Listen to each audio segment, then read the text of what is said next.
I'm Steve Wiggins, and this is the Groundworks Ministries podcast. Now, today we're reading from the book of Acts, chapter 13. Let's focus on verses 38 through 43.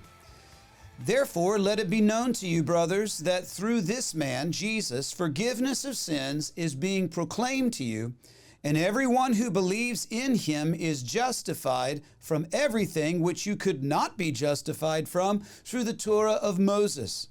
So beware that what is said in the prophets does not happen to you.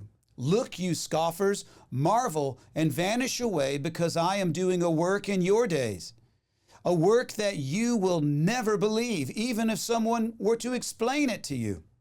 As they were leaving, the Jews and the God-fearing Gentiles begged that these matters be presented to them the following Sabbath. And after the synagogue had been dismissed, many of the Jews and devout Gentile proselytes followed Paul and Barnabas, who were speaking with them and persuading them to continue in the grace of God. Today's chapter marks a distinct change in Paul's ministry. He, along with Barnabas, begins fulfilling his calling as the apostle to the Gentiles. Henceforth in Scripture, Paul ceases to be referred to as Saul. In Acts chapter 10, we were presented with the first recorded Gentile who had converted to follow the Messiah, Jesus, after his resurrection, the Roman centurion Cornelius, along with his household. Cornelius was described as a devout man. And this is a description of a Gentile who had not converted to Judaism, but was devoutly following the forms of the Jewish religion. And there is an assumption among most Christians that Jews were not allowed to associate with Gentiles on any level. And while close affiliations and friendships with Gentiles raised suspicions among the Jewish community, in fact, Gentiles who were seeking God were welcome in the synagogues. The temple in Jerusalem even had a court of the Gentiles. Now, David H. Stern, in his complete Jewish New Testament commentary, describes Paul's method of reaching Gentiles.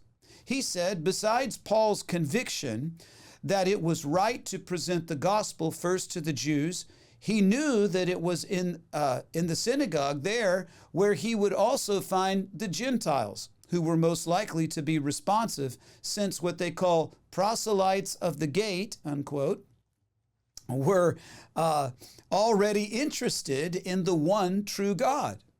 And one aspect of communicating the gospel consists of determining which people are likely to respond favorably to it. Now, some Christians believe that the church is only preaching to the choir, that they are continually trying to reach the same people who've already been reached. And they would suggest that we take a more radical strategy and abandon the traditional congregation, go deeper into the world with more extreme ministry endeavors. And they would think that a guy like the Apostle Paul would do that.